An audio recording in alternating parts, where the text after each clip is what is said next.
राजा विक्रमादित्य, जो अपने साहस, न्याय और बुद्धिमानी के लिए प्रसिद्ध थे, एक दिन एक तपस्वी तांत्रिक से मिले।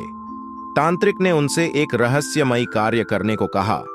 तुम्हें श्मशान घाट में एक पीपल के पेड़ पर लटके हुए बेताल को पकड़कर मेरे पास लाना होगा।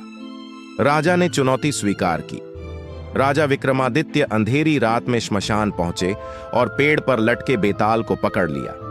लेकिन बेताल ने चालाकी भरी शर्त रखी।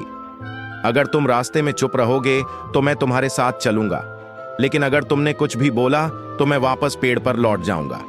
रास्ते में बेताल ने राजा को समय बिताने के लिए रहस्यमयी कहानियां सुनाना शुरू किया।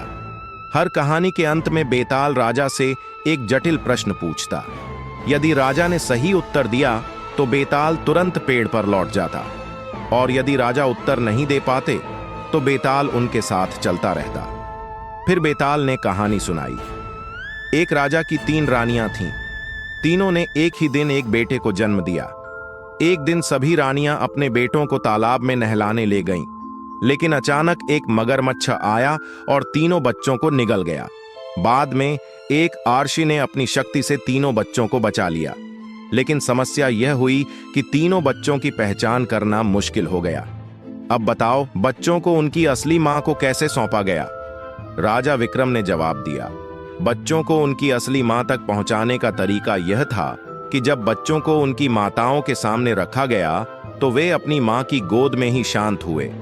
बेताल राजा के उत्तर से संतुष्ट हुआ और वापस पेड़ पर लौट गया। इस तरह 24 कहानियां और प्रश्नों के बाद 25वीं कहानी सुनाई गई। इस बार बेताल ने राजा विक्रमादित्य को एक गूढ़ सवाल पूछा और राजा ने चुप रहकर सही निर्णय लिया। राजा की बुद्धिमानी और धैर्य से प्रभावित होकर बेताल ने राजा को तांत्रिक के षड्यंत्र के बारे में बताया। तांत्रिक राजा की बलि देना चाहता था ताकि वह अजेय शक्ति प्राप्त कर सके। राजा ने बेताल की मदद से तांत्रिक को हराया और बेताल को मुक्ति दिलाई।